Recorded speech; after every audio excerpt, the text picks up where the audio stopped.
بزرگان محترم فضائل اعمال کے اندر ایسے واقعات حضرت شیخ زکریا نے جمع کیا ہے. ہمارے سامنے وہ طائف کا واقعہ موجود ہے. ہم نے بارہا گشتوں میں سنا ہے, ہم نے بارہا جماعتوں میں نکل کر اس واقعے کو کئی مرتبہ سنا ہے, لیکن میں آپ سے پوچھنا چاہتا ہوں, اتنی مرتبہ اتنی دفعہ اس واقعات کو سننے کے باوجود آج دین کے خاطر قربانی دینے والے لوگ اس دنیا کے اندر کتنے افراد موجود ہیں؟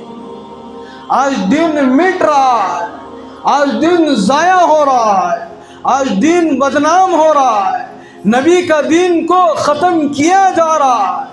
لیکن بزرگان محترم کتابوں کے اندر حضرات علماء نے لکھا ہے رسول اللہ صلی اللہ علیہ وسلم کے اوپر طائف میں اتنے حالات آئے. اللہ کے نبی صلی اللہ علیہ وسلم دین کا پیغام پہنچانے کے لیے گئے ہوئے تھے, دعوت کا پیغام پہنچانے کے لیے گئے تھے, اسلام کا پیغام پہنچانے کے لیے گئے ہوئے تھے.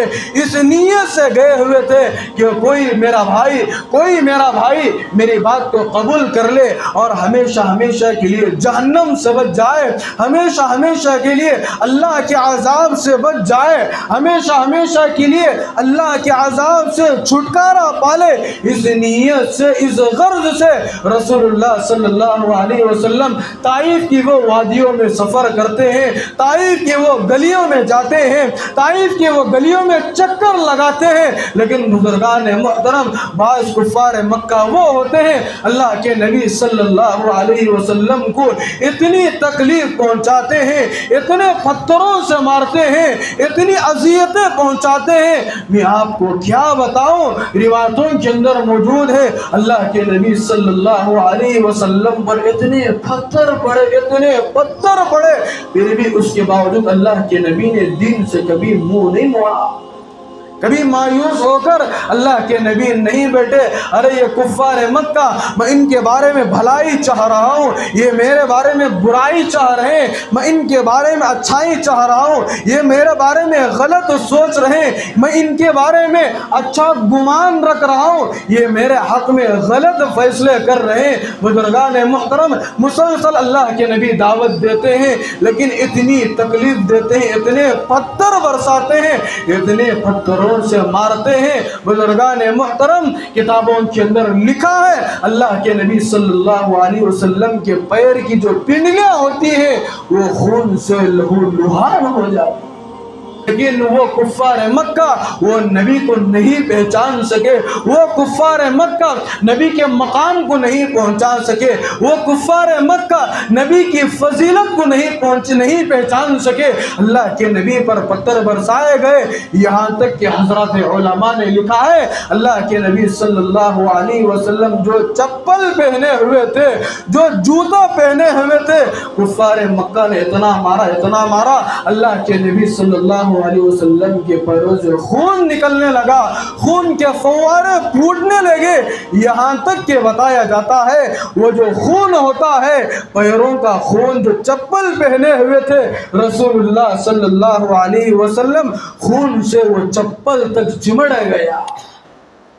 آگے بڑھتے گئے ساتھ میں اللہ کے نبی صلی اللہ علیہ وسلم کے حضرت زید رضی اللہ تعالیٰ نوکر ساتھ میں ہوتے ہیں. اللہ کے نبی اتنے پتھر کھانے کے بعد بے ہوش ہو جاتے ہیں. حضرت زید رضی اللہ تعالیٰ اپنے کاندھے پر اٹھاتے ہیں, اللہ کے نبی صلی اللہ علیہ وسلم کو اپنے کاندھے پر اٹھا کر وہ بھی بھاگتے ہیں, دوڑتے ہیں. اللہ کے نبی صلی اللہ علیہ وسلم کو ان سارے تکالیفوں سے بچانے کے لیے وہ بھی جتنا ہو سکے بھاگتے ہیں.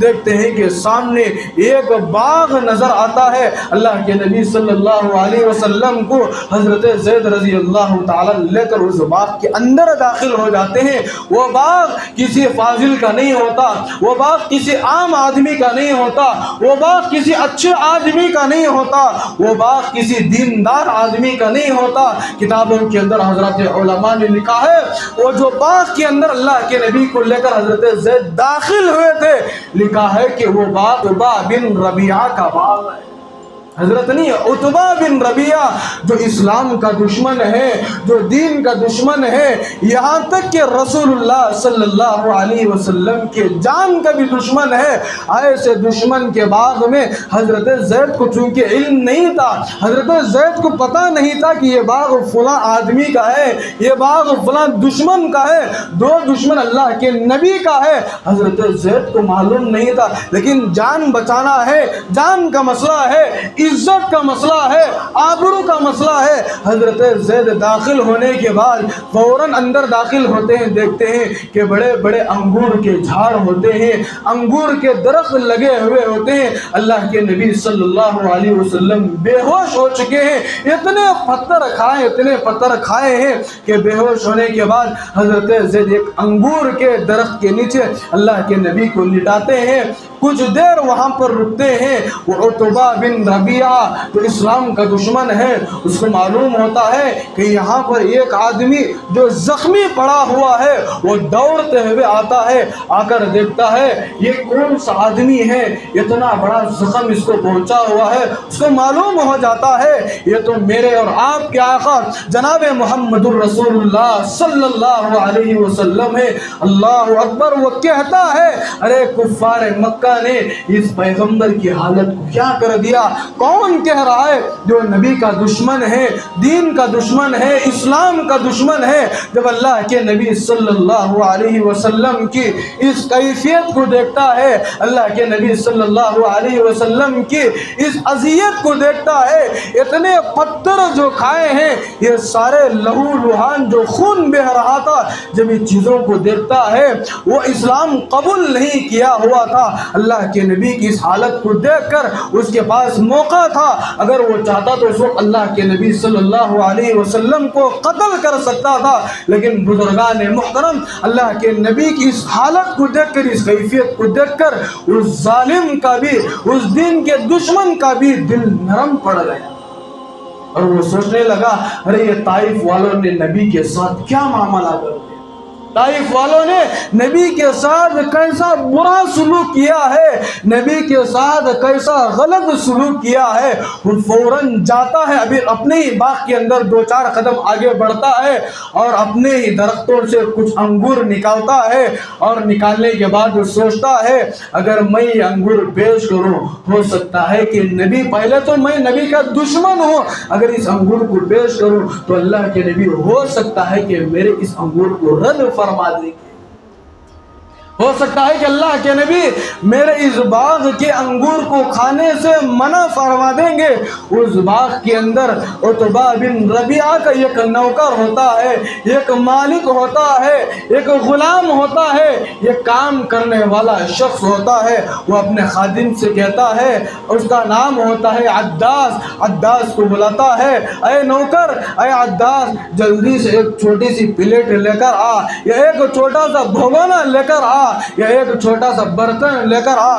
وہ لے کر آتا ہے، اور عتبہ بن ربیعہ اپنے ہی باغ کے کچھ انگور توڑ کر پاک اور صفاف پلیٹ میں رکھ کر عداس سے کہتا ہے، اپنے نوکر سے کہتا ہے، جاؤ یہ اللہ کے نبی صلی اللہ علیہ وسلم کو کھلا دو، جاؤ یہ اللہ کے نبی صلی اللہ علیہ وسلم کی خدمت میں پیش کرو۔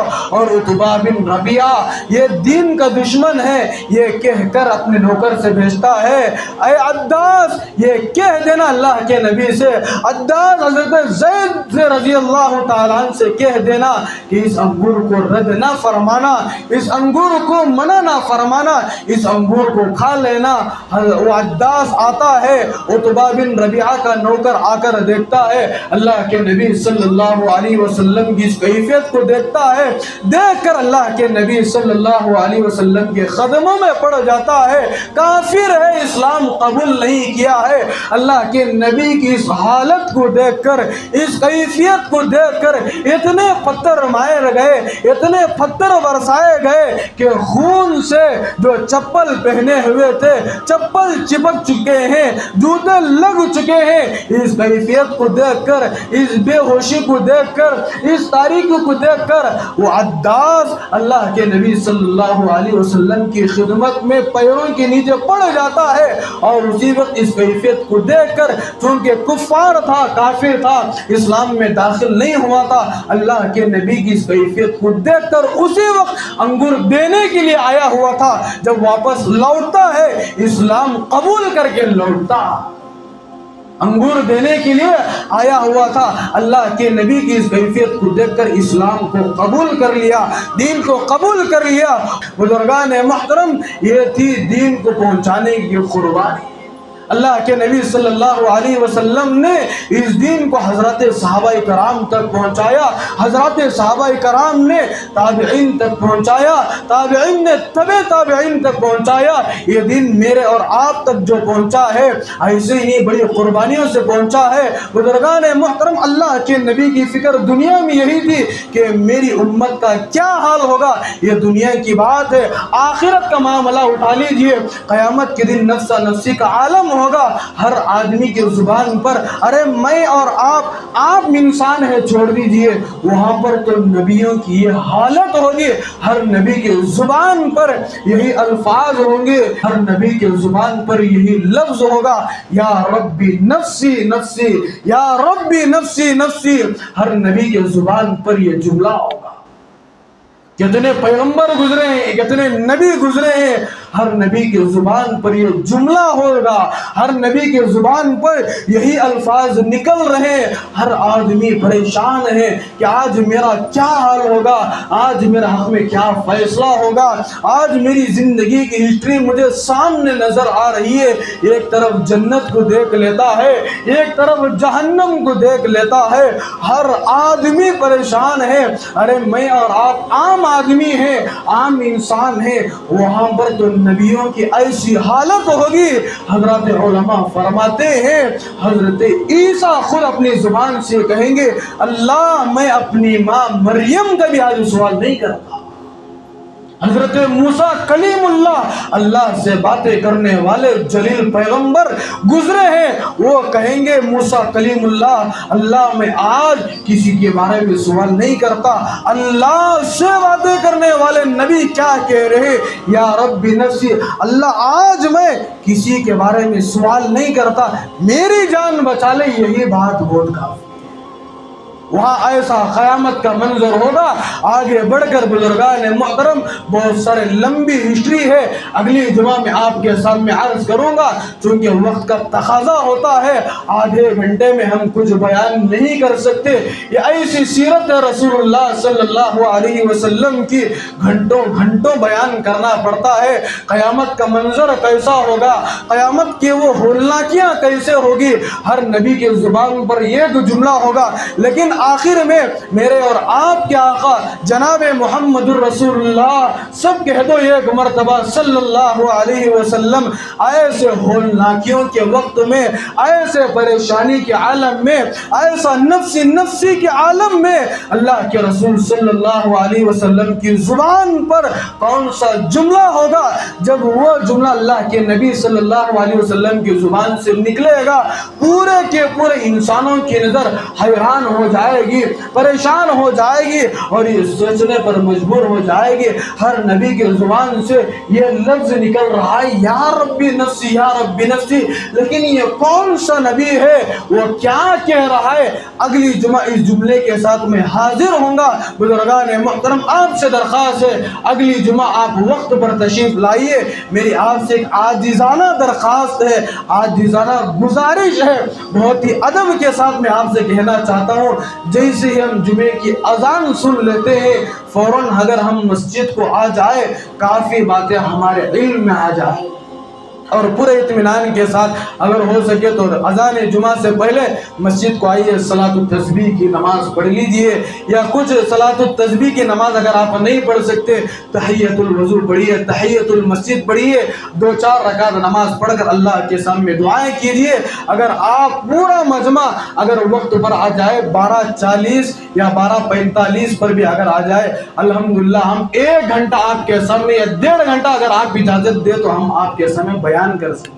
اس لیے کہ ایسے مضامین ہیں، دو چار باتیں بولتے ہیں، کچھ باتیں باقی رہ جاتے ہیں۔ ابھی میرا مضمون شروع ہوا ہے اور میرا وقت ہو چکا۔